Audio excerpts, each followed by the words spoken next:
and I can't help but say it, but Tim, when you came to pray, we thought you looked a little bit like Wyatt Earp with that mustache. It's looking good. It's looking fantastic. So, wanted to get that on the record. Make sure you don't edit that out of the sermon. All right, Exodus chapter 20. This morning we resume our study on the book of Exodus. Specifically right now we are looking at the response of God's people in section 4 of the book of Exodus. And we come to the Ten Commandments. I want to mention this morning the Ten Commandments are different from the Old Covenant.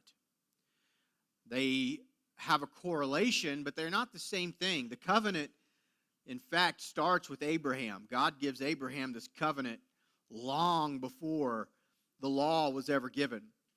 And so what is the relationship between the two? Why does God's law matter? Why do the Ten Commandments matter? Well, first of all, the law reveals the nature of God. It teaches us about Him. When God gives us the Ten Commandments, which we are about to study, it teaches us something about His character. It teaches us something about His righteousness, His holiness, which matters in reference to the covenant. We see that God, though He is a God of grace, though He's a God of mercy, though He is a God who comes to Abraham, for example, and makes a promise to Abraham, and God is faithful to His promise because God cannot break His word, God is still holy. And God will find a way to keep His promise within the context of those who follow His law. And so the law teaches us about the character of God. Secondly, the law teaches us about who we are supposed to be as a people. It was given to God's people. So we have regulations that should guide us, that should lead us, that separate us from the rest of the people of the world. One way of saying that is that our laws are higher, holier. They are supreme. They come before and are superior to the laws of the land. Keep in mind that God created man in His own image. That's what the Bible teaches us. So if the law of God, if these Ten Commandments teach us about the character of God, they also teach us something about ourselves. That this very nature of God is impressed upon the hearts of us. That's why the Bible talks about our own consciences bearing witness against us. Consider, for example, on one hand, so we're born sinners, right? We're born with the natural inclination to take what's not ours, to lie, to protect ourselves, sometimes even to hurt when we're mad. We want to hurt others. You don't have to teach a child to do those things. It's inherently in their nature because they are fallen. Simultaneously, there's also part of their little nature they know it's wrong. This is why when a little child at 2 or 3 years old steals something, they don't run home and show it off to mommy and daddy. And why not? I mean, they have increased their status. They've got what they wanted. They've taken what they felt like they needed. Surely mom and dad would be happy for them. But instinctively, there's something they just know differently. I'll never forget, I'm going to tell who it is in this story. I didn't tell it at the 1 o'clock. But Douglas Garton. Some of you guys know Douglas Garton. When he's like 3 years old, he's in college now. Little Douglas was over at my house, and it was during Christmas. And he's over by the Christmas tree, and he's taking off the ornaments and putting them in his pocket.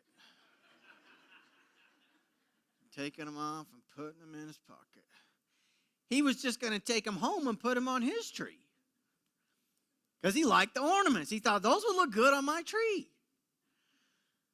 And so there's this simultaneously, right, there's this little tiny kid that's like, I hate to use the word innocent, but that's a fair word for it, right? He's so young, he's innocent, doesn't know right from wrong, but instinctively he knows it's wrong enough he's hiding it, knows he shouldn't be taking it. And the point is that even at creation, God's law, it is like impressed upon our hearts. And so the law of God, it not only teaches us about the nature of God, it also teaches us about who we are supposed to be as a people. And third, the relationship between the law of God and the covenant of God. The law shows us the boundaries that we have to walk in if we want to be blessed. So as I said, God's covenant's true. God's going to do what God said he's going to do. When God told Abraham he was going to make a great nation out of him and that his people would be blessed, it was done. Because God said so. God had entered into the covenant. It's a done deal. God always does what God said he's going to do. But as I said, God will find a way to do that within the confines of those who keep his commands. And so we are blessed when we walk according to God's law. And when we don't walk according to God's law, we forfeit those blessings. It doesn't mean God's covenant has somehow been, that God's backed out on it. An example that I can give in human relationships is the example of the marriage. So the marriage relationship is designed by God. It works a certain way, and when it works a certain way, God has promised it will be blessed, it will be good, it will be favorable, it will be enjoyable. But what you'll find is it is possible for two people to be committed to the covenant of marriage, and yet not be operating within the confines, the laws, the commands that God's given for marriage. And while that covenant might still exist, the marriage is lacking. Whether it's a husband that's a jerk, whether it's a wife that's disengaged, whether it's, maybe you've got a marriage where an affair has actually occurred. And the couple chooses to stay in covenant. What you'll find that so long as they continue doing marriage outside of the boundaries that God has said for marriage to work, yes, they're in covenant, but it's not a blessing. It's a very difficult, hard thing. So it is in our relationship with God, folks. God's faithful to his word, and God's faithful to his people, and God's faithful to his covenant. But when we start walking outside of the boundaries that God has created for us, we find that all of a sudden the blessing and the joy and the greatness of our walk with God, it's not so great anymore. It's hard, it's heavy, it's like, this is difficult. It almost feels like a burden. And so we see the importance of the relationship between the covenant of God and the law of God is that number 3, the law shows us the confines in which we have to walk to be blessed in the covenant. All right. I want to recap the 3 major reasons from last week. Actually, I just want to recap some reasons from last week on why the 10 Commandments are still bearing, and then we're going to get to them. Just in case you weren't here last week, I'm going to give you the 3 major ones. Number 1, the 10 Commandments, and they alone, of all the laws which God gave to Israel, they alone were given to the entire people by God's voice. So only the 10 Commandments did everybody hear coming thundered from the mountain. The rest of all the law, Moses went up the mountain and God gave it to Moses up on the mountain. Moses comes back down off the mountain and he writes it on paper. The law of God, the 10 Commandments, they alone were heard by all of Israel. Number 2, they were also the only portion of the law that God wrote with his finger on the tablets of stone. And number 3, though I did not mention this last week, this is a very significant fact that separates this portion of the law from all the rest. The 10 Commandments were the only portion of the law that was placed inside of the Ark of the Covenant. So when the temple was erected, or when the tabernacle was erected, inside the Holy of Holies, there was this mercy seat, the Ark of the Covenant. There was there's box inside of there, and inside of the box were placed some of the most holy articles of Israel's history. Inside of there, the only portion of the law that was placed, the Ten Commandments. All the civil laws, ceremonial laws were not put inside the Ark of the Covenant. And so clearly, the Ten Commandments, which you and I are about to study, are set apart from all the rest of the Old Testament law. So let's study them this morning together. Number one, first commandment, Exodus 20 and verse 3. You shall have no other gods before me. You shall have no other gods before me. That word before, it means other than, it means besides me. The command is telling us that there is no room for anyone else, anything else, as a God in our life. Now, it's interesting, and rightfully so, the word gods is plural. There are a lot of gods, little g, that we allow to take place in our life, things that we think are going to give us purpose, give us peace, give us joy, give us meaning. If I get more of this, if only this thing would happen, if only this person would change, if only this career thing would work for me, then I could be happy, then I could find purpose, then I could have peace. There are all sorts of different things. Sometimes they're people, sometimes they're things, sometimes they're positions, sometimes they're possessions. But there are all sorts of different things that can become gods in our life. And God says you can have none of those. There's not a single one. He says, I am God. I must have the absolute authority in your life. God is to be supreme in your heart. How much this first commandment contains in it. There are so many things that we allow to really kind of grab a hold of this heart. A lot of people want to use God as a means to an end. Maybe they think, they're hoping for something to change in their life in a relationship. Maybe they're hoping for something to change career-wise. Maybe they're hoping for something to change in their family. But the idea is, that's what I want more than anything. And so I'm going to use God to get that thing.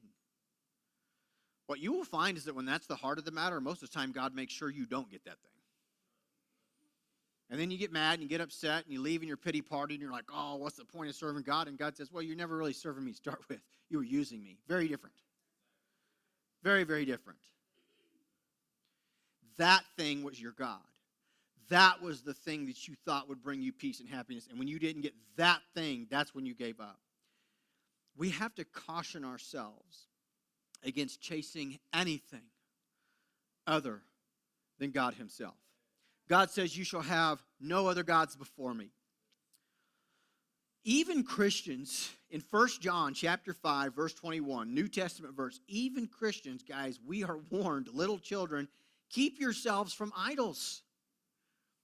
We're warned of this. This isn't just like something to pagans out there that are bowing down and worshiping carved images. That's an extreme version of worshiping an idol. But there are a lot of idols that we as Christians must guard ourselves against.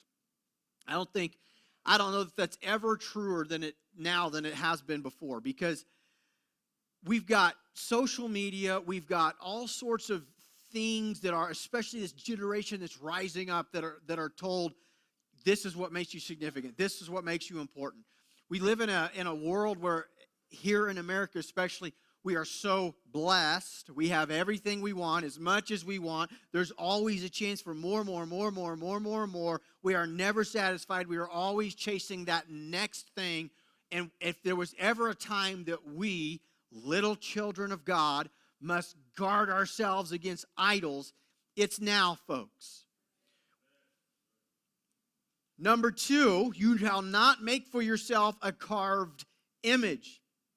Now, this is taking idols to a whole nother level. But there's a specific reason for this command.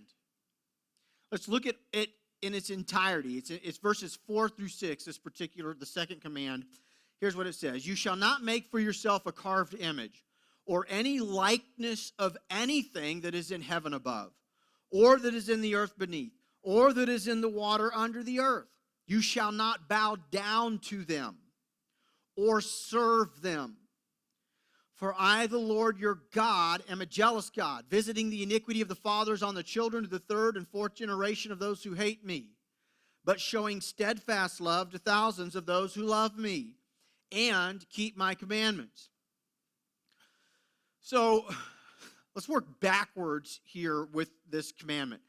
God says this is ultimately something that will impact your children.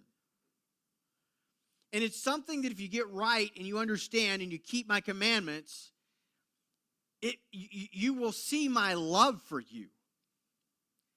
And the commandment itself is ultimately about not worshiping, now listen carefully, things that you can see. It says what you're going to want to do as people, you're going to want to somehow, some way try to carve your idea of what the gods look like. You've got an idea in your mind of what you think I might look like up in heaven. Pagans have ideas of what they think their gods might look like, the ones that rule the earth, the ones that supposedly rule the under the earth, supposedly the gods that rule the oceans. And they would carve these things in their idea of what they would look like, and then they would bow down to them and worship them.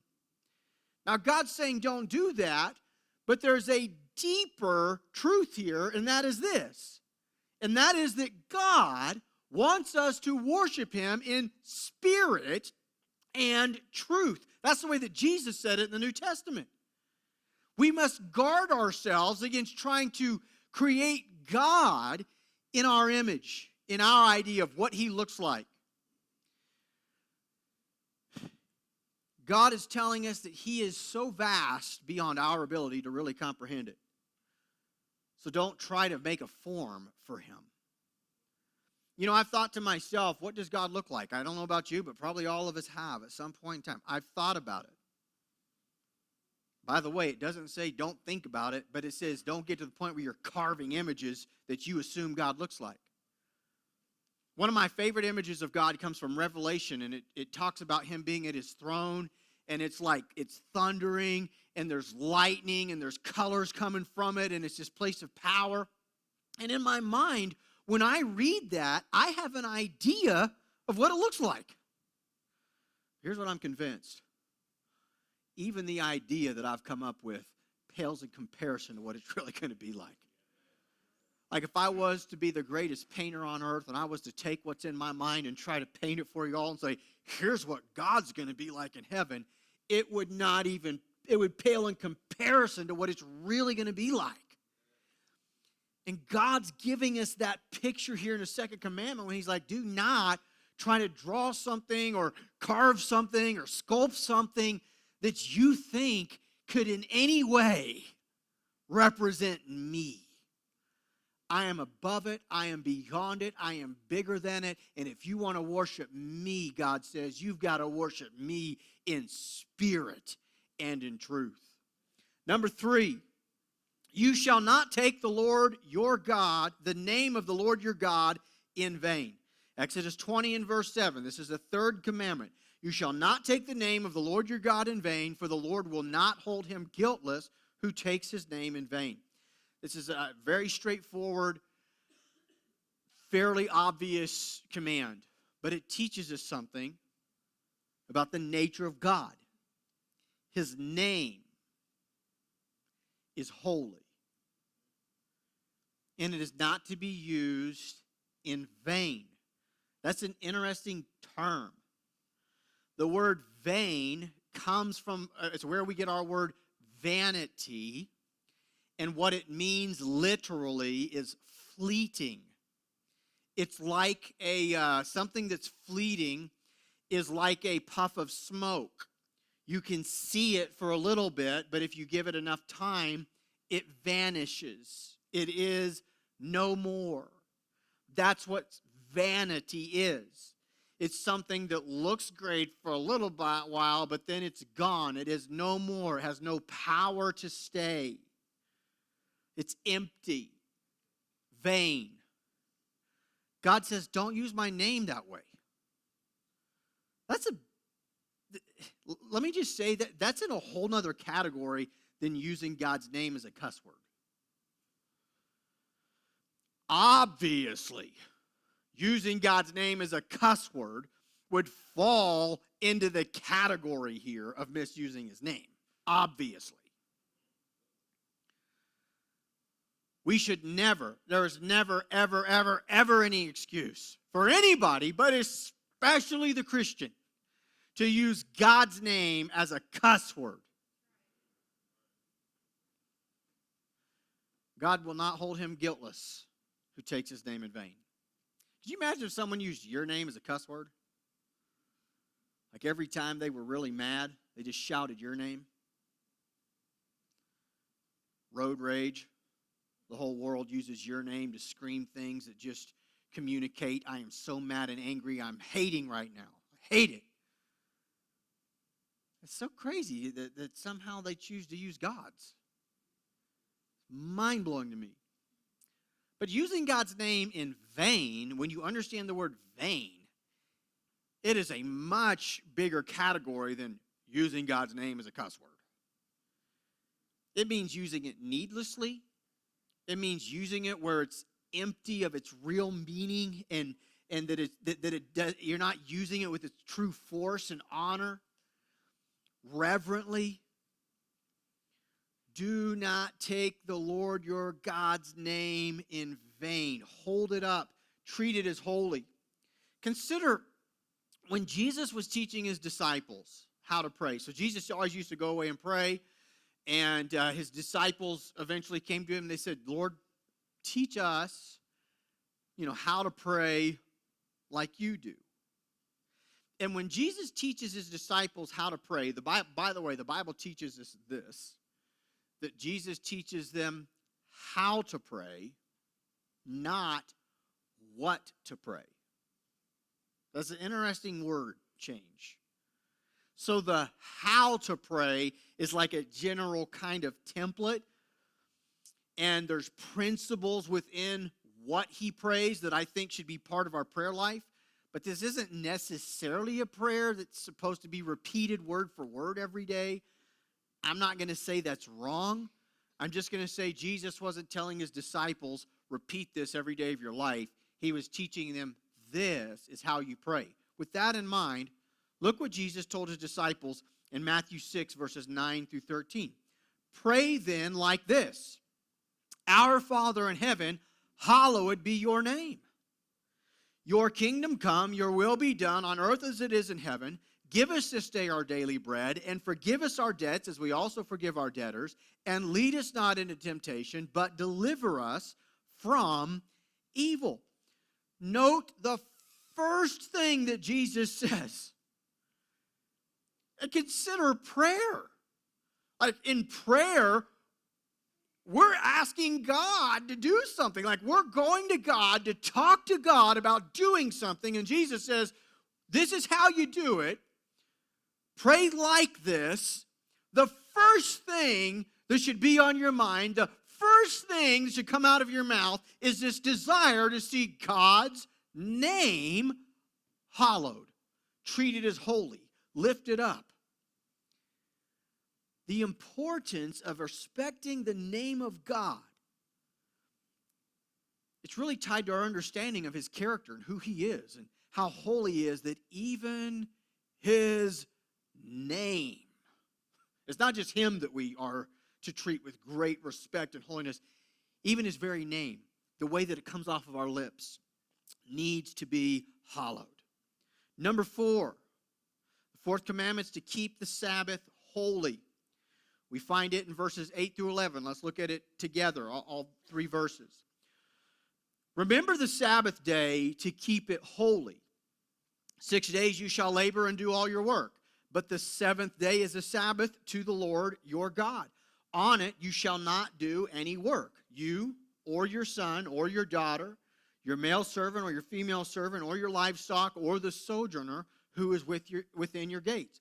For in 6 days the Lord made heaven and earth, the sea, and all that is in them, and rested on the seventh day. Therefore, the Lord blessed the Sabbath day and made it holy.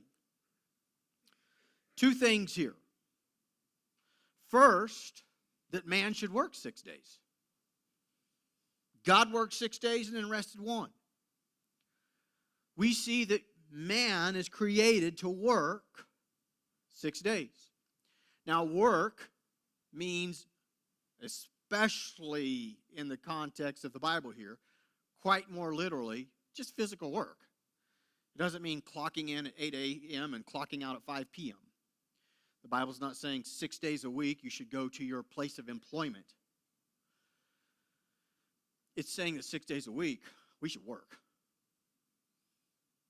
We should be busy. We should be about something. We should be doing something. Not sitting around doing nothing, being lazy.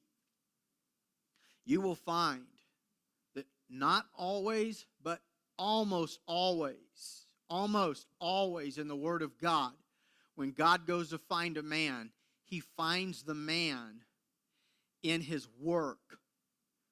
It's an interesting study to look at, like, when did Jesus call the disciples? Well, Matthew's at the tax collector booth. Peter, James, John, Andrew, they're out throwing nets. They're fishing. The Lord comes to people in their work. And in this commandment, where we're going to get to, like, keep the Sabbath holy and use it as a day of rest, it's interesting. We are pointed out that we are to work 6 days. We're pointed out that God worked for 6 days before He rested on the seventh. In the New Testament, there's a premium put on work within the body of Christ. Look what 2 Thessalonians 3:10 says about it. For even when we were with you, we would give you this command: if anyone is not willing to work, let him not eat.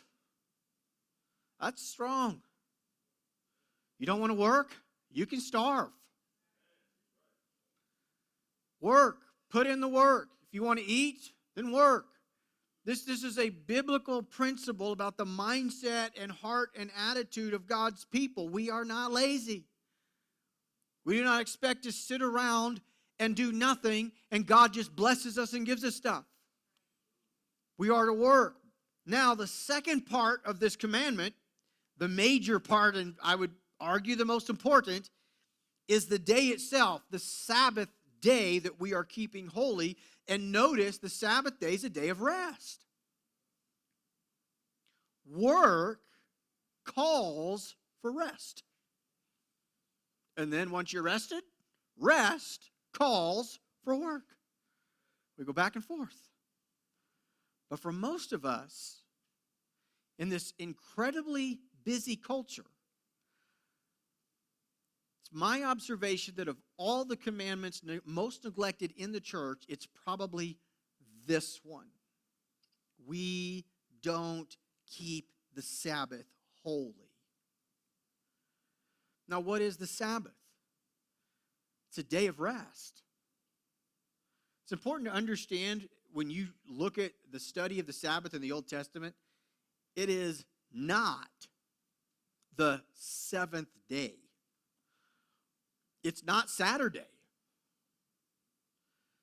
The Sabbath is the day that follows 6 days of work. The Sabbath is a day of rest. What God was teaching was that we need a day of rest. Not necessarily what day of the week, it doesn't say. It's not Saturday, it's not Sunday, it's not Tuesdays. In fact, in the Old Testament, it fell weekly on Saturday, but they had Sabbaths other than Saturday. They would have Sabbaths as part of their feasts. Sometimes the Sabbath would fall on a Thursday. Like, what made it a Sabbath was that it was a day of rest. And this is something we cannot miss. Nowhere does the Bible ever teach us that the Sabbath is a day of worship.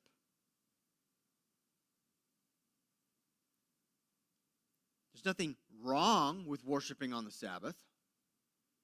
But what makes it the Sabbath is not that it's a day of worship. What literally makes it the Sabbath is it's a day of rest. And historically, sometimes we get that wrong in the church. Even in good, God-fearing, God-honoring people. I've been part of churches. I will confess that even early on in our initial setup of the well, used to be called Crossway, that our setup wasn't real conducive to rest.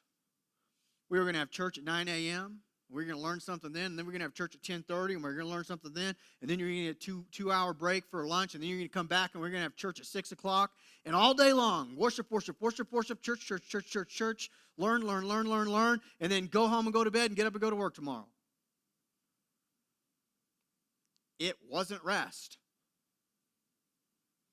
It wasn't about rest. We couldn't give a rip less about rest. It was about worship. Church, church, church, church, church, service, service, service, service, service, more, more, more, more, more. Now here's the point. Do not miss it. This is part of the Ten Commandments. And as I feel like I have demonstrated already, the Ten Commandments still stand. And the Sabbath still matters. All the other laws surrounding the Sabbath, right, like not keeping the Sabbath used to be punishable by death. That wasn't given right here. That wasn't given on the Ten Commandments. That was added later to the civil and ceremonial laws that only applied to Israel. But the keeping of the Sabbath and keeping it holy and treating it as a day of rest, it still stands, folks.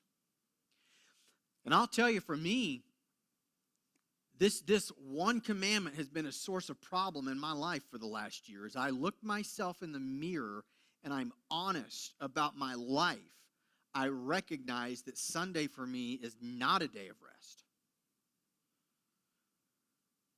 That I used to use Sundays for meetings. There were days regularly on Sundays, because I would use Sundays for meetings where I would do church as I do now, literally here at 8:30 to 12:30. I'd run and eat. We'd have an appointment at 1 o'clock, 2 o'clock, 3 o'clock, 4 o'clock, and then I'd do life group at 6. Not a day of rest, huh? Now, I'm not saying that's wrong. The problem is if I don't take the next day off. Or if I don't use Thursday. Here's the reality. The Sabbath is a day of rest, and we need it. Look what Jesus said about the Sabbath in Mark chapter 2, verse 27. And he said to them, the Sabbath was made for man, not man for the Sabbath. So the Sabbath was made for you. You need it. I mean, it was made for you to observe and obey, but you actually need it. You will find that when you keep the Sabbath and you keep it holy and you have a day in your life every week where you rest from work and you're not physically doing things, you're not plowing the field, you're not doing physical work, you're not busy, but you are resting with a intentional mind to rest, what you'll find is that you've got better physical, mental, spiritual, emotional health. And when we just go, we're really telling God, Lord, I don't trust that somehow you can take care of everything that needs done in the next 6 days of my life. Like, you need a little extra help. I'm going to have to work 7 days a week. And God says, no, you need to stop. And you need to rest, and you need to trust me just like you do with your tithe. You believe that when you give me 10% of all that I give you, that with that remaining 90%, I will take care of everything I need to take care of in your life. You need to do the same thing with your time, child. You need to trust that when you take a day off and rest, focus on me throughout the day, but understand it's a day of rest. That I'll bless the next 6 days more than you can do 14 in a row. Now, this is a command, folks. This is something that's important that each of us have to be honest enough to be like, so am I intentional about taking rest in my life? Number 5, honor your father and mother. Exodus 20:12. Honor your father and your mother, that your days may be long in the land that your Lord your God is giving you. So I just want to talk about the word honor. I think that may be the most important word in this commandment so that we understand how to apply it. It does not say to love. It does not say to appreciate. It does not say to think highly of or to respect. All things that hopefully you do with your parents. But occasionally, in rare cases, and this is who I want to talk to, those who are in the rare cases. Sometimes parents are not very respectable. Sometimes moms and dads do bad things to their sons and daughters. Sometimes dads walk out on their family, and I know people who don't even know who their real biological father is. And so, understand God would never give us a command we cannot keep. To honor, what it means is to see a person in a place of superiority. It is to recognize where this person sits, if you will, in position to me. And the very fact that my father and my mother gave me life is enough that I should honor them for who they are. I can illustrate this point of honor in a way that, especially in this climate of political culture that we're in, I can illustrate this point of honor easier using political people. So let's just assume that you don't have great respect for our president. And you may think he's the greatest president ever. I'm just saying, let's assume. Let's assume that you think that he's failing on all sorts of different levels. If that man were to walk through here, we should still honor him as the President of the United States of America. And we would be wrong to hurl insults and to pick up tomatoes and start throwing them. Regardless of what you think about it, I'm just making a point. That honor is something we give to a person because we recognize their position. And we are told to honor our father and our mother. That's a command, folks. And yes, you can honor your father and mother even if things aren't great, even if there's issues within that relationship. You do not get some free pass to not honor your father and your mother because you could say, well, my father or mother was not very nice or did this or did that. So, this is an important command, and obviously it's one that we are seeing break down all over the nation, all over the world. The absolute dishonor, lack of honor for mother and father. It's, when I think about it, this is what Joplin thinks, and hopefully Joplin's wrong. But when I think about it, I feel like we've grown beyond the place. It's spiraled out of control beyond the place of it ever being repaired. The world that we're in, the chaos, the way that people treat parents generally, the lack of authority, the lack of respect for authority. I think about, we must be in the time that God spoke about when he told us that he would send a strong delusion on the world. I feel like that we might be there. And listen, if God sends it, I don't care how much we try to stop it, the delusion's coming. And we look at the delusion. You see it everywhere. It's just such crazy stuff we're seeing. And so I look at the reality of the world that we're in, and I'm like, it's not going to change. So why say anything about it? Well, because while we might not change the world, I hope to God that we can help change a few families. While we might not be able to save the 7 billion people that live on this planet, I hope to God we can save a handful of them. And while we might not be able to get children to show honor to their parents worldwide, I hope to God and I pray that we can get children to show honor to their parents right here at the Well Worship Center. And as parents, we have to understand it's our responsibility to teach it and require it. It's our job. And if you don't have your children honor you, you are allowing them not only to sin against you, but to break one of God's holy laws and to sin against God. Now, I'm not telling anybody here to rule with an iron fist. But what I am saying is, it is a commandment from God Almighty that has not ceased that we are to honor our mother and our father. 2 Timothy chapter 3, verses 1 through 3, nearly 2,000 years ago, the day that we live in, was told it would come. But understand this, that in the last days, there will come times of difficulty. For people will be lovers of self, lovers of money, proud, arrogant, abusive, and disobedient to their parents, ungrateful, unholy. It was told this day would come when the general term that applied to the general population is they would be disobedient to their parents.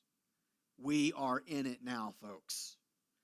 But God's law has not changed. Honor your father and your mother. Number 6, you shall not murder. This is a simple, short command. You shall not murder. The ESV, the version that we're reading here, does a good job translating the word murder. Some of the older translations, like your King James Version, use the word kill. The word translated into English here as kill or murder is literally the word, it's spelled R-S-H. There's no vowel in it. And I tried to figure out how to pronounce it yesterday. I wasn't sure. I spent 5 minutes. I'm like, this is a stupid waste of time. Just tell the people how the word is spelled. If you can pronounce it, good for you. R-S-H. And what it literally means is to slay another person out of malice. It's the mindset and the attitude of the heart that says, I get to decide, you die. And it's to take the life of another human being because I believe I have the righteous choice to make that decision. It's murdering a person. God says, do not do it. Now, I want to quickly deal with why that word matters, because it's not the same word of kill, which is a great big word. The word kill could encompass stepping on a spider. In fact, the word kill does encompass stepping on a spider. The word kill could encompass hunting. It's an important word, especially for those who have ever had to take human life on the battlefield or for any other justified reason. It falls outside of this word, R-S-H, in the Ten Commandments. The Bible clearly teaches us that there are times that people die in war, that people, the death penalty, for example. God will later give the death penalty for a couple of crimes against his law. Somebody's got to do it. Somebody's got to fulfill the death penalty. And so there are times that taking human life is justified. And God teaches us that it is the agency of the human government that is ultimately responsible for making that decision. I'm going to show it to you in Romans 13 in just a moment. That while governments can be wrong and governments can be ran by very wrong people, God created this design of human government to ultimately make sure we don't run into anarchy and utter chaos, every man for himself. And in those situations, sometimes war is sanctioned. God himself sanctioned certain wars after giving this command, which would require that people, Israelite men, followers of God, would have to go off to war. David was a man of war. David had mighty men of war who were actually great men of God who had to, in the course of battle, take another human life. That is not what this command is about. This is about thinking that you are God and you get to decide when you're angry with somebody that you're going to take their life, you're going to slay them out of malice. I want to go to Romans chapter 13 because it is a New Testament passage that deals with the church's response towards governments. And it deals with the death penalty. Verses 1 through 4. Let every person be subject to the governing authorities.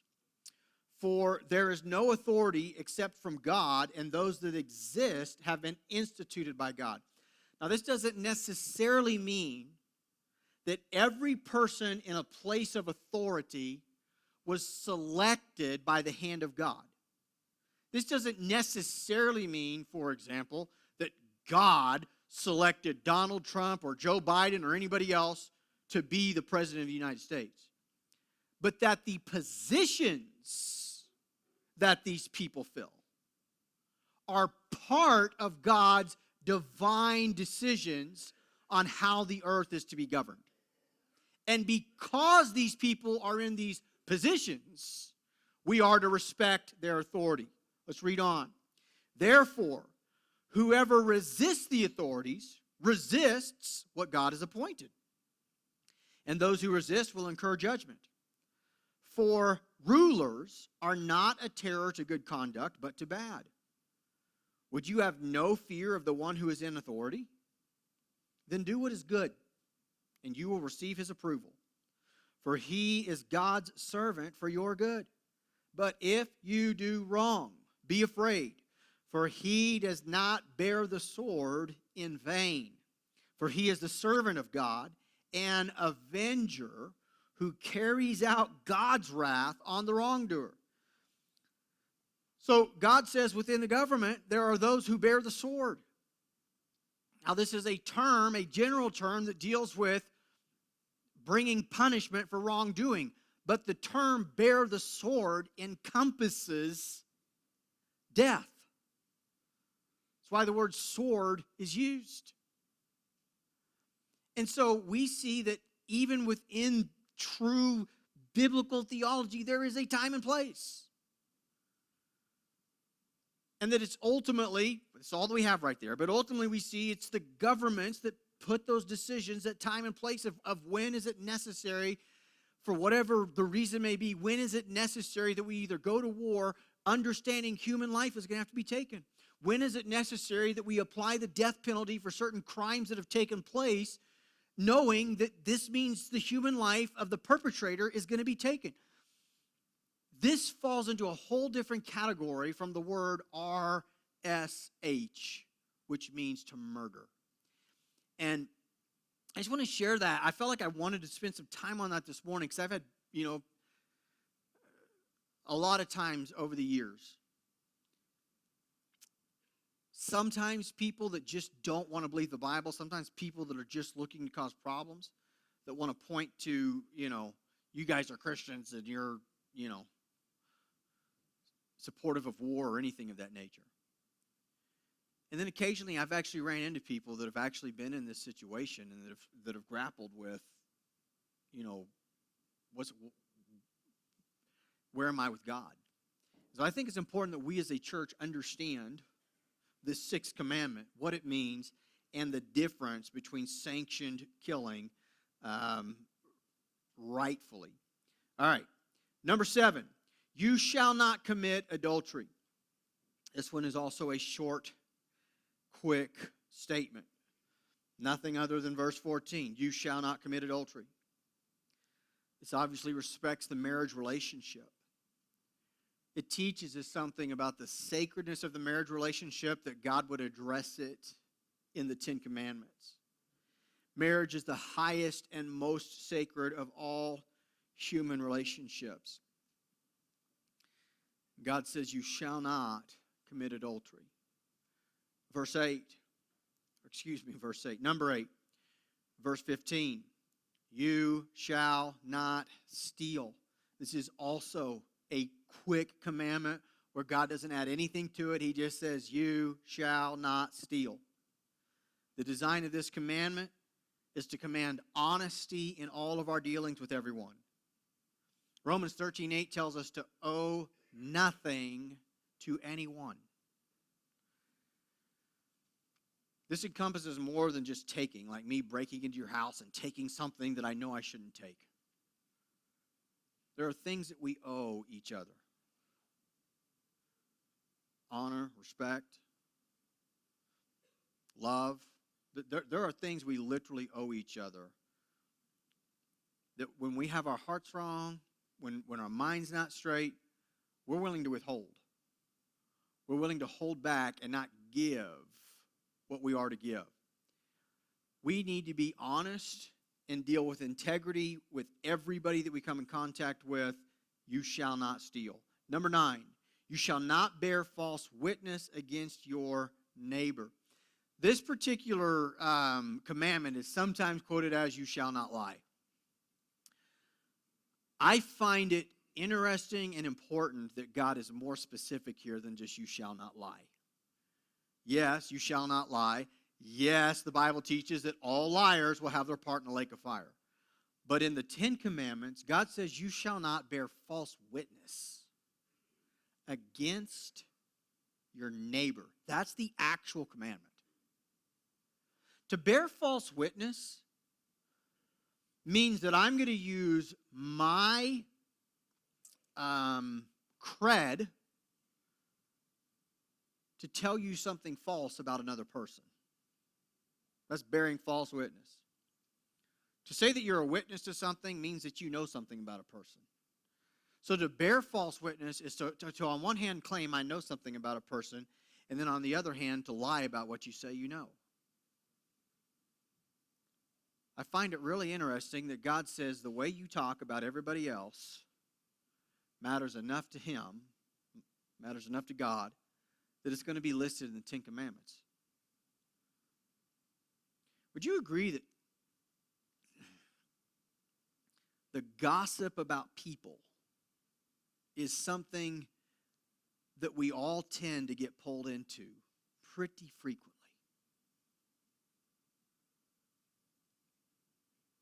I preached a sermon many months ago on the scripture that says to speak evil of no one.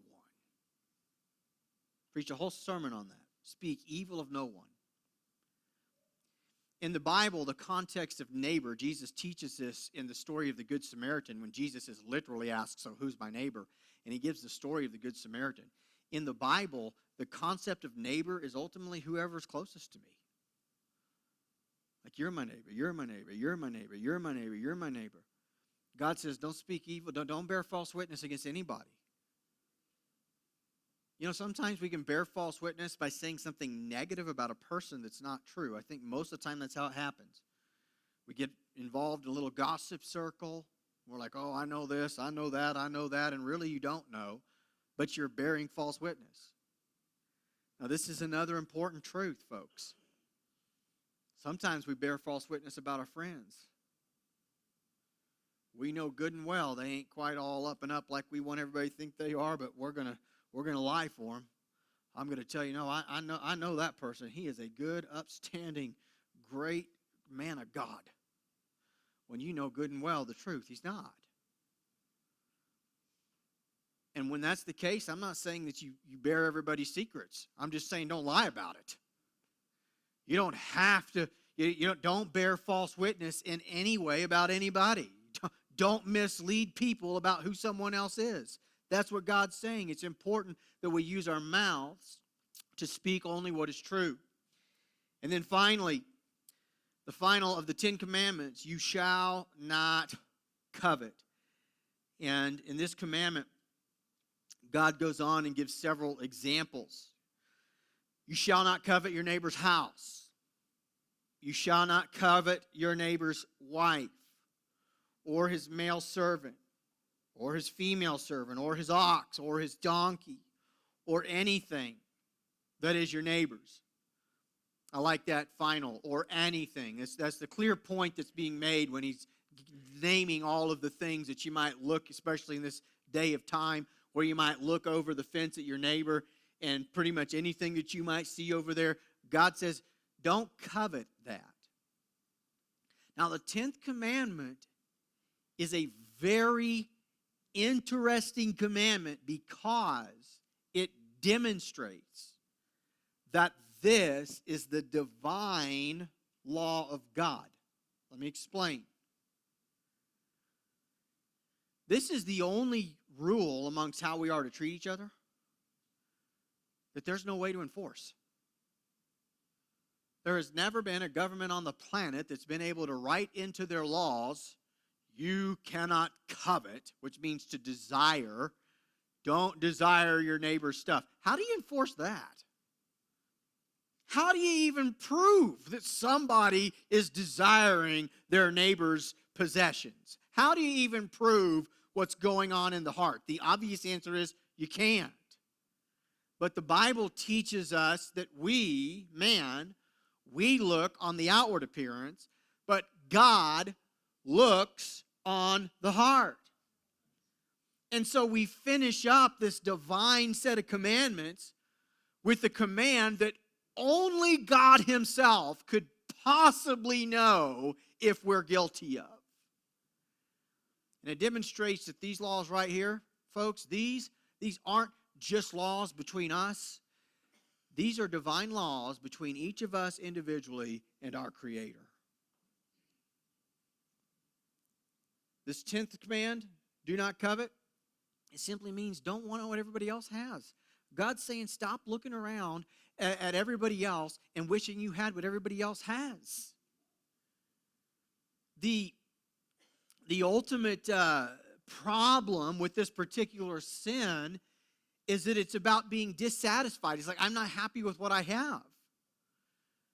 I need what he has. I need or want what she has, and then I can be happy. And God is telling us, no, don't do that. The Bible teaches us that God is a God who opens doors that no man can shut. That he shuts doors that no man can open. The Bible teaches us that God has promised not to give everything to us that we want, but that he is the God who supplies all of our needs. And so when we start coveting, what we're really saying is, God, I'm not satisfied with you. I'm not satisfied with your plan for my life. I don't have patience to wait on your will or your plans. I don't have patience for any of that. I want what I want now. It's almost like we're the prodigal son that says to the father, like, I don't want you. I really just want your stuff. I just want the blessings. I don't want to wait for it. I want it all now, now, now. It's me, me, me. And God says, don't do that. Be satisfied with where you are.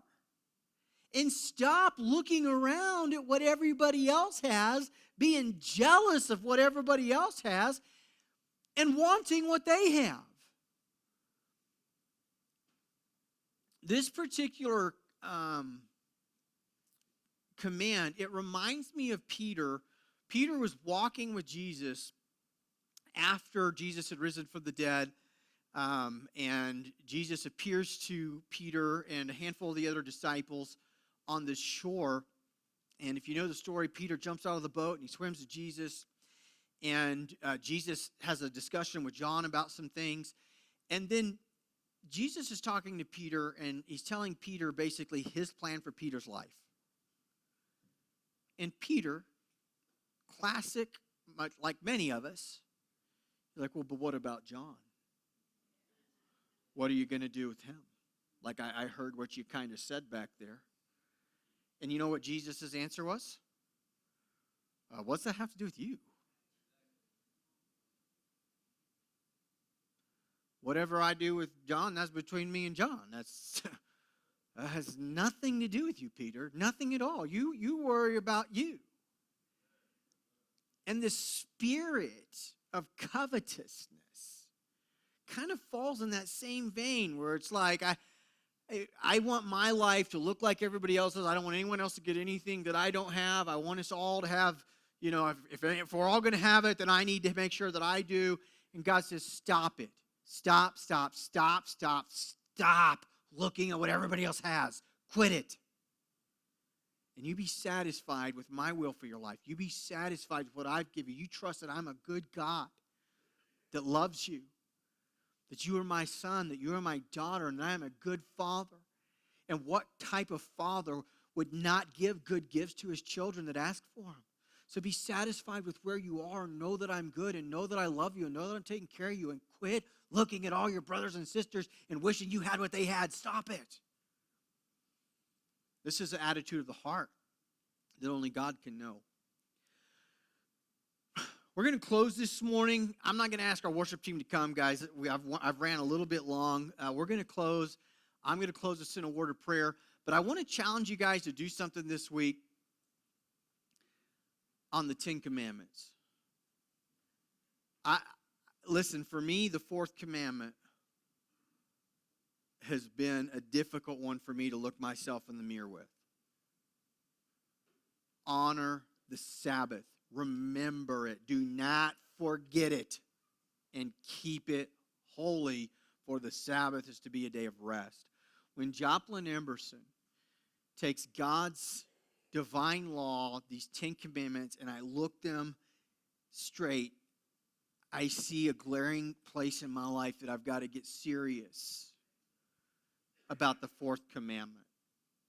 And my guess is that all of us, if we will look at God's commandments honestly, you might have idols in your life.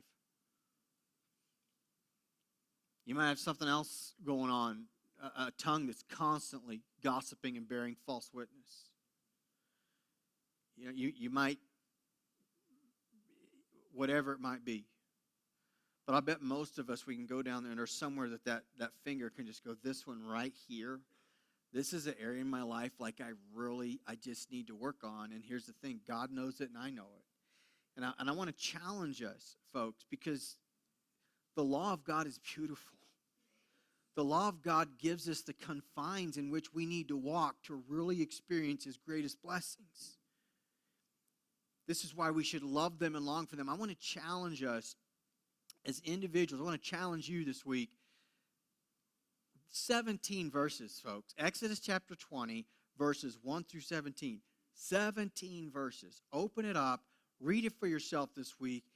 And just be honest with God. God, what's the one thing? Maybe there's a couple, but what's the one thing in here you and I both know it's time for me to repent of this thing and get back to loving you with all my heart, all my strength, all my soul. Get back to doing this thing in my life. Get back to keeping the Sabbath. Get back to putting a guard over my mouth and not using my tongue to slander others. What is the one thing in your life that you need to really identify and repent of this week and start following the Lord?